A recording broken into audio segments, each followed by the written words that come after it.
माननीय सदस्यगण, बाबा साहेब डॉक्टर भीमराव अंबेडकर का मानना था कि किसी भी समाज की प्रगति समाज के निचले तबके की प्रगति पर निर्भर करती है। पिछले 10 वर्षों में राष्ट्र की उपलब्धियों और विकास का आधार गरीब का सशक्तिकरण रहा है। माननीय सदस्यगण, सरकार का ये निरंतर प्रयास है कि देश के युवाओं को अपनी प्रतिभा दिखाने का उचित अवसर मिले। सरकारी भर्ती हो या फिर परीक्षाएं, सुनिए, परीक्षाएं किसी भी कारण से इनमें रुकावट आए, ये उचित नहीं है। इनमें शुचिता और पारदर्शिता बहुत जरूरी है। हाल ही में कुछ परीक्षाओं में हुई पेपर लीक की घटनाओं की निष्पक्ष जांच और दोषियों को कड़ी से कड़ी सजा दिलवाने के लिए मेरी सरकार प्रतिबद्ध है। इससे पहले भी हमने देखा है कि कई राज्यों में पेपर लीक की घटनाएं होती रही है। इस पर दलीय राजनीति से ऊपर उठकर देशव्यापी ठोस उपाय करने की जरूरत है।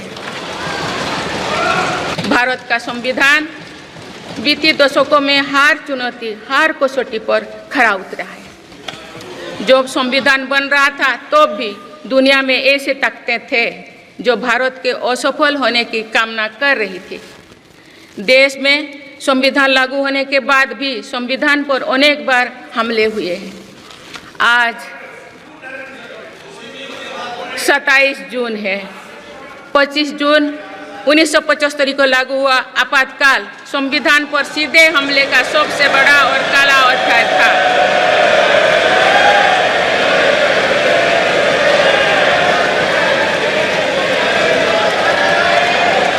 पूरे देश में हाहाकार मच गया था, लेकिन ऐसी असंवैधानिक ताकतों पर देश ने विजय प्राप्त करके दिखाया, क्योंकि भारत के मूल में गणतंत्र की परंपराएं रही है।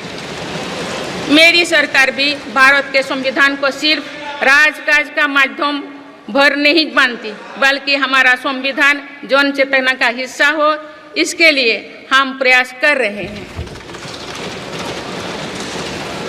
इसी ध्येय के साथ मेरी सरकार ने 26 नवंबर को संविधान दिवस के रूप में मानना शुरू किया है।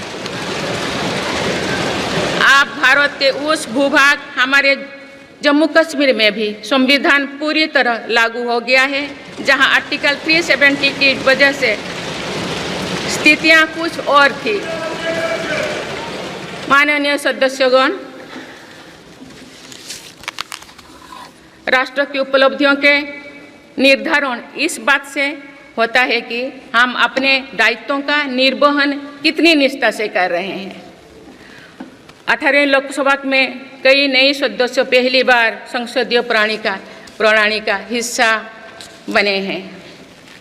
पुराने सदस्य भी नए उत्साह के साथ आए हैं। आप सभी जानते हैं कि आज का समय हर प्रकार से भारत के लिए बहुत अनुकूल है। आने वाले वर्षों में भारत की सरकार और संसद का क्या निर्णय लेती है, क्या नीतियां बनाती है, इस पर पूरा विश्व की नज़र है। इस अनुकूल समय का अधिक से अधिक लाभ देश को मिले, ये दायित्व सरकार के साथ साथ संसद के हर सदस्यों का भी होना चाहिए।